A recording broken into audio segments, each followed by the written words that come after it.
Eu, nessa hora, estava na janela do quarto da minha avó, pelo lado de fora, vendo aquilo tudo.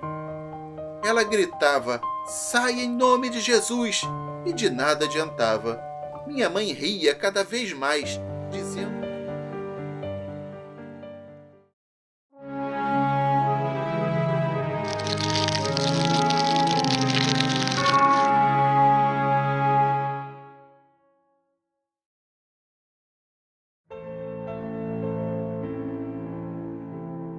"Olá, meu nome é Manuela, e o fato que irei contar agora aconteceu em São José dos Campos no ano de 1993, sendo que eu tinha 12 anos naquela época. Porém, me lembro de tudo como se tivesse acontecido ontem. Minha família sempre foi muito católica e sabemos que o mal existe. Entretanto, nunca iríamos imaginar que um dia poderíamos nos deparar com ele, frente a frente, e de forma tão intensa. Minha avó morava em uma casa e nos fundos do mesmo terreno, um tio meu havia construído um sobrado para ele e a sua família morarem. Na rua da casa da minha avó tinha um centro espírita e a proprietária dele era conhecida na rua por sempre fazer festas com muita comida e doces nos dias de determinados santos. Eu sempre ia nessas festas, porém morria de pavor dessa mulher, porque as crianças maiores sempre diziam que na casa dela haviam demônios e espíritos do mal. Falavam que eles ficavam à espreita, nos vigiando, se preparando para nos atacar, e por isso as crianças da rua morriam de medo. Existia também, na mesma rua, uma grande amiga da minha avó, a que todos chamavam de vovozinha, pois ela era a avó de 3 meninas que moravam com ela, pois elas tinham perdido a mãe bem cedo. Por causa disso, as meninas foram criadas pela avó e todos a amavam.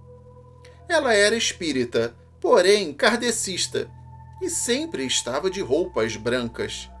Ela tinha um sexto sentido muito apurado, devido à sua mediunidade. Nessa época, ela estava dando aulas para uma vizinha que se chamava Marilúcia.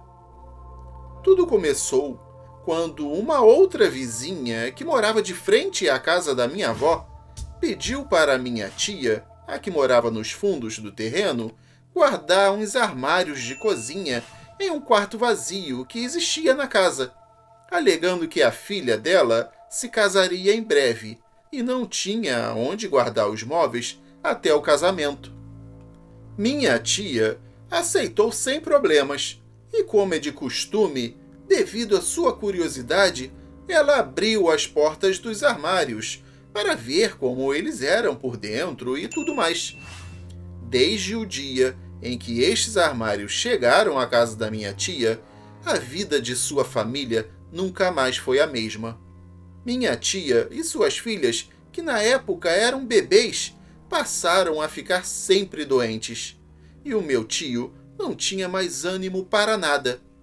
Era o tempo todo no médico, ora com a minha tia, ora com a filha mais nova, ora com a outra filha, e assim se seguiu a vida. Minha mãe, que embora não morasse ali, mas estava sempre visitando o meu tio e a minha avó, também mudou muito, e eu percebia claramente a sua transformação.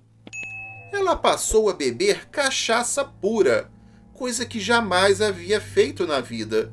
Nem cerveja ela bebia antes. E ainda por cima, eu e meu irmão, que na época tinha apenas 7 anos, tínhamos que ir até o bar comprar a bebida para ela. Ela sempre bebia dessas pingas bem baratinhas. Quando não tinha pinga, minha mãe bebia até álcool puro, desses de fazer limpeza.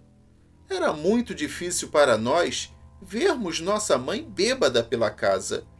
E o meu pai, que sempre foi muito cético, como todos nós, jamais poderia imaginar o porquê disso tudo. Minha mãe estava muito mudada.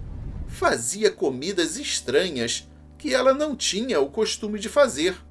Passava dias sem tomar banho. Até que um dia eu a questionei sobre a bebida e perguntei o porquê dela estar bebendo, sendo que antes ela não bebia. Ela então simplesmente mandou que eu calasse a boca e não me metesse na sua vida. Aquilo me magoou muito e desse dia em diante eu decidi que não iria mais comprar bebida alguma para ela. Meu pai sempre chegava em casa do trabalho por volta das 18 horas e um dia estava próximo do horário em que ele chegaria e minha mãe veio pedir para o meu irmão ou eu ir buscar a bebida para ela. Eu me recusei e convenci meu irmão mais novo a não ir também. Nesse momento, ela virou bicho e veio para cima da gente com uma cinta pesada e grossa para nos bater. Bem nessa hora, o meu pai chegou e tirou essa cinta da mão dela. E ela começou a jogar copos de vidro por todos os lados e também atirava facas e tudo mais que ela via pela frente. Então o meu pai colocou o corpo dele diante do meu irmão e de mim para nos proteger, e um caco de vidro de um dos copos jogados cortou profundamente o seu braço. Mais tarde, ele precisou até levar pontos no ferimento. Imediatamente após esse ataque, a minha mãe desmaiou. Nós a colocamos na cama e ela ficou lá até o dia seguinte, quando acordou dizendo que não se lembrava de nada. Nesse ponto, nós já achávamos que ela estava enlouquecendo. Certo dia, a vovozinha, aquela amiga da minha avó, que eu citei antes, procurou a nossa família e disse que algo de muito ruim estava para acontecer com a gente e que se nós não tomássemos a atitude certa, na hora certa, poderia acontecer até morte na nossa família. Depois de uma semana que ela disse isso, um fato estranho aconteceu mesmo. Minha mãe acordou estranha como sempre e fez um arroz com abóbora usando uns temperos diferentes, uma comida esquisita que eu nunca havia comido. Eu não comi no almoço e na hora do jantar ela veio me dizer que era para eu comer tudinho aquilo que ela havia colocado no meu prato. Eu teimei e disse que não comeria. Nessa hora, o meu pai já estava em casa. Então ela começou a rir alto, rir muito e gritar com uma voz muito rouca e grave. Eu, inocente, comecei a rir também, achando que ela estava brincando ou coisa parecida.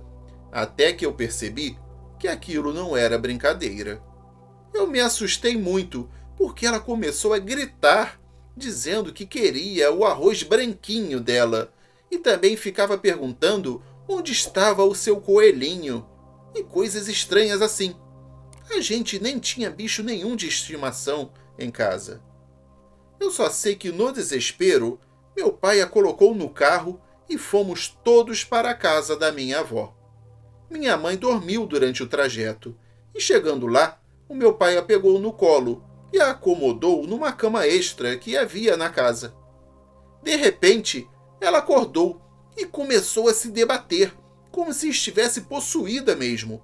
Ela gritava muito alto e dizia que ia acabar com todos nós. Foi nesse momento que a minha avó me tirou do local e me mandou para a casa dos fundos, o sobrado que era do meu tio.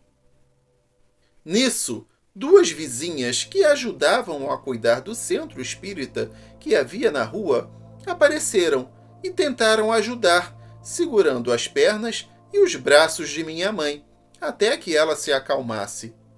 Foi quando uma vizinha, a tal da Marilúcia, aquela que estava estudando com a vovozinha sobre as doutrinas espirituais, chegou e tentou tirar o espírito do corpo da minha mãe.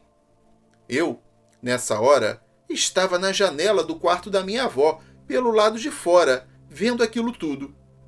Ela gritava: "Sai em nome de Jesus!" e de nada adiantava. Minha mãe ria cada vez mais, dizendo que o coelhinho dela estava lá e que só faltava buscar o arroz branquinho que ela havia feito.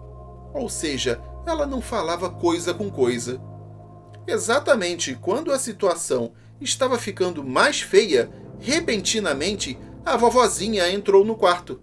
Ela apareceu do nada e a primeira coisa que ela fez foi falar para as duas mulheres que tinham ido ajudar largarem os pés e as mãos da minha mãe e se retirarem dali, porque não precisava mais da ajuda delas. Elas então saíram e a minha mãe, ao olhar para a vovozinha, desmaiou. Todos que estavam lá foram embora e ficaram somente as pessoas da nossa família. Então, ela nos explicou o que havia acontecido. Ela disse que naquele armário que deixaram no quarto na casa do meu tio, haviam espíritos malignos que se soltaram pela casa quando o armário foi aberto, afetando as pessoas mais sensíveis, que eram a minha tia e as suas filhas, com as doenças que elas tiveram, e a minha mãe, com a possessão. E que, na verdade, o alvo de tudo aquilo era o meu tio. Disse que aquilo havia sido feito por vingança, por pessoas que já haviam discutido com ele anteriormente, e que, como ele tinha um espírito forte, essas entidades tinham se apossado das pessoas mais vulneráveis que frequentavam a casa. Disse também que no sobrado do meu tio havia mais 4 entidades em cima da família dele e que elas estavam ali para destruir tudo e causar até a morte. Porém, a vovozinha disse que ela sozinha não conseguiria acabar com eles, já que, além de serem muitos, ela estava velha e por isso precisava de mais alguém que tivesse o mesmo conceito que ela tinha na doutrina do espiritismo. Foi quando meu pai lembrou que trabalhava com ele um amigo que tinha um centro espírita do mesmo tipo que o da vovozinha. No outro dia, à noite, ele apareceu lá com mais amigos do mesmo centro e eles se juntaram a fim de acabar com toda aquela coisa do mal que ali estava. Começaram pela casa dos fundos, espantando as entidades para a casa da frente, e assim continuaram, até que finalmente mandaram todas elas para o lugar de onde vieram. Enquanto estávamos todos na casa da frente, para que eles limpassem a casa dos fundos, a minha mãe caiu de novo e começou a se contorcer e a gritar feito louca. Uma das médiuns que estava lá acompanhou minha mãe o tempo todo, a ajudando no que era preciso. Foi quando tínhamos que ir para a casa de trás, para eles purificarem a casa da frente, que eu vi algo que eu jamais esqueci em toda a minha vida. Eles estavam em 4 médiuns, e a médium que estava cuidando da minha mãe foi junto para os fundos com a gente para nos proteger, sendo que quando estávamos entrando na casa, eu vi claramente alguma coisa chutar o pé dela e virá-lo com muita violência. Na hora, eu imaginei que ela tivesse quebrado o tornozelo. Ela, mesmo caída no chão, gritou e disse: "Saia e nos deixe em paz, aqui não é o seu lugar." Subitamente, ela se levantou e andou como se nada tivesse afetado o seu pé. Eu me recordo que, mesmo sendo pequena, eu fiquei espantada e perguntei a ela diversas vezes se o seu pé não doía. Ela disse para eu não ficar impressionada com aquilo e que também para eu não ficar pensando no que eu havia visto. Aqueles trabalhos atravessaram a noite, mas finalmente conseguiram purificar toda a casa, retirando de lá tudo de maligno que havia no local. Depois dessa sessão, minha mãe teve que frequentar um centro espírita por 3 meses para se purificar por completo. Até hoje nos lembramos assustados daqueles acontecimentos. Minha mãe diz que não se lembra de praticamente nada do que aconteceu naquele ano, nem do nosso aniversário, nem de nada, pois o ocorrido começou no início do ano e só foi resolvido já perto do Natal. Deixo aqui a minha história para alertar a todos de que o mal existe sim, e temos que nos apegar cada dia mais ao nosso Senhor Jesus Cristo, para que Ele sempre nos livre de toda a maldade humana.